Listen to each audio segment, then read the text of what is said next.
Hi everyone, and thank you for joining another deep dive video. My name is Jackson, and joining me again is my colleague Dom Simpson. Today's video will be centered around a feature highlight in Neoda's upcoming 10.6 platform update called Open Negotiation. Now we're all very excited about 10.6 as it brings a lot of exciting new capabilities to the Neoda platform, making it easier than ever before to build digital workflow solutions. Now, before we get to the open negotiation feature, let's touch on a few highlights that you'll come across in the 10.6 release. The first one is Asset Manager, a comprehensive manager for how assets are uploaded and managed across your Neoda solutions. A number of new building blocks, including a pre-configured SharePoint connector, which is available for download from the Microsoft App Store.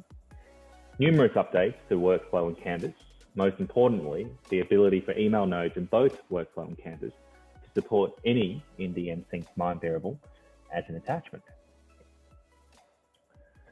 Now, as you can probably gather from the name, Open Negotiation is our new document negotiation tool. Open Negotiation enables application end users to view a document, make edits, make track changes, and leave comments, all within a very familiar Microsoft Word style editing interface, and is accessible within any Neoda solution at runtime. Now, this tool can really be used in two ways. One, as part of a workflow in which the originating document has been created with Neoda's document automation tools, or as part of a workflow in which the user has uploaded a completed third-party document through a Neoda solution for negotiation. Now, typically, a document negotiation process is carried out by confusing threads and emails to numerous exchanges of draft, both online and offline. No matter which path you choose, process is always slow and inefficient. Using Open Negotiation, negotiation can be streamlined and managed entirely within a Neoda workflow. More importantly, the tool can be accessed in two ways. One, through Neoda's platform as an authoring feature, or through a pre-configured building block, which Dom will demonstrate today. So Dom, over to you. All right, thanks, Jackson.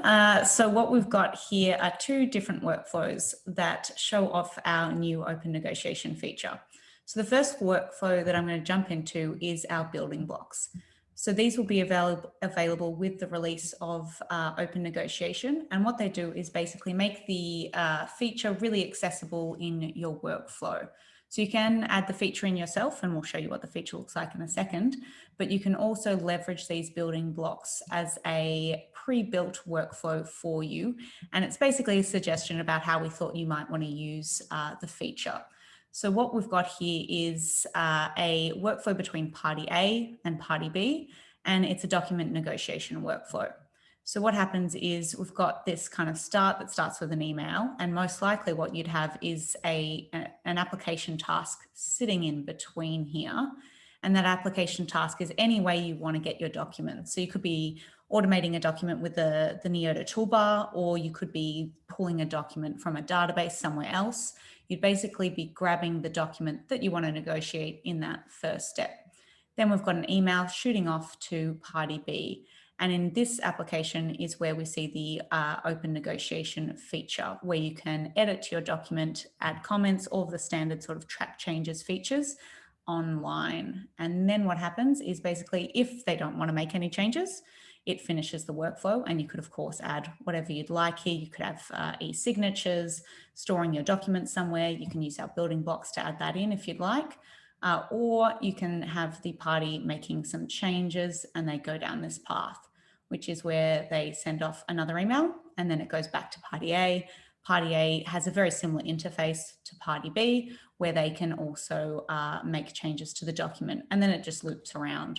So that loop is just created for you, so you don't have to worry about configuring how that loop works. So that's the building block that you can use, and I'll just show you this building block example. What we've done is build in basically just one small piece to that building block. So this is all the same, but what we've added in is this document upload application here. So it's a very basic workflow. So I'll just give it a run to show you what we've done, where we've added in an app at the start, which lets you upload a document. and send it off to a user. So this could be an application, and this is the part where you can get your document in anyway. So it could be an upload if you want to do that, or it could be that you've got the Neoda toolbar automating it and there's a whole heap of steps before you get here. But just for the demonstration purposes, we've made this a very simple upload. So I've just picked the document that I want to upload and I'm shooting that off. And at this point is where we're starting our building blocks. So I've just uploaded the document and now this email's been sent off. So we'll get this email, open it up, and we can check out the new open negotiation feature. So we've got the email, click on the link, and first you'll just get some kind of background information for the building block. So this is the start of the building block. And then on the next page is where we see our open negotiation feature. So I'll just jump straight down to that because that's the interesting bit.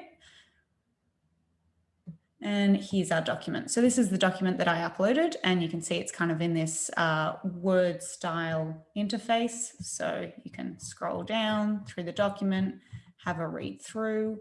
And one of the key pieces is that track changes is on. So I can just jump straight in and start editing this document freely. So I could, add a new bit of information here, or I can delete some information, and that's all getting tracked alongside here in the same way that you do with Microsoft Word. And that's all kind of hidden under this collaboration tab if you want to get more into the detail. So it's automatically tracking it for you, but if you want to get into kind of going between accepting and rejecting, you can go through this interface here. But importantly, you can also add comments here. So if you want to jump in, let's say a comment on that word, say test comment, and you can add in the comment there. So you're basically going through and making any changes that you want, that's all getting tracked as you're going, and any comments that you want as well. So that's the first part of kind of going through and making their changes in this very much Word style interface. And you can also use all of the standard kind of tabs and tools here where you can, format your document as you so wish. You can insert things, tables, images, all of that, change the layout. It supports referencing, so all of your clause references can be added in here as well. And what we've got just in the building blocks, and you can turn this off if you want, but we've got this option where you can edit offline. So this is our online editing software that we're releasing in 10.6. But what we've also done, just in case someone wants to work in native Word, you can choose this option, click on the download, it downloads the document. You can use track changes in Word, come back, upload the document to here, and then it goes back to the other party. And the other party actually won't know that you've taken it offline. For the other party, it will come back with the track changes and comments that were made offline in Word in this interface. So it basically works seamlessly with Microsoft Word in that transition. So for example, if I download this now as a document, it will come with those changes in Word. So in terms of the building block, what happens here is we've got party B, and I've just added my comments and changed a few bits and pieces there. And I'll just kind of note down what I've done. So further changes are required. And then I hit continue and it sends off to the other party. All right, so that's sent off back to the other party where we will receive another email, and then the other party can click the link and review the changes. And we've basically set it up so that they've got a very similar interface to work with. So they can also choose to download the document in Word if they want to, or they can continue using our new open negotiation feature. So you can see those markups are there. So you've got the deletion and the new information there. So you can go through and use this kind of handy little accept reject feature here, or you can jump to the collaboration tab and do it through there. Both of those work. And you can also see the comments. So you can go through and add in a reply, which will come up as myself because I'm logged in as myself both times, but obviously you wouldn't be negotiating with yourself, and it will track the user automatically via their login details, or you can configure it to track by whatever information that you want it to. So that is essentially the workflow that we've got for the building blocks, but you can, as Jackson mentioned earlier, just insert this as a feature in and of itself. So you can add this open negotiation feature to your application at any point that you so desire. And you can use it even for just general editing of the document if you want. You don't have to leverage the track changes features if you don't want to. Otherwise, we'd finish off the document and it goes, well, it keeps going back and forth until all parties agree. And then that's the end of the workflow. So now you can see that's gone back to the other party and it will keep going around. And that's it from me, Jackson. Thanks, Dom.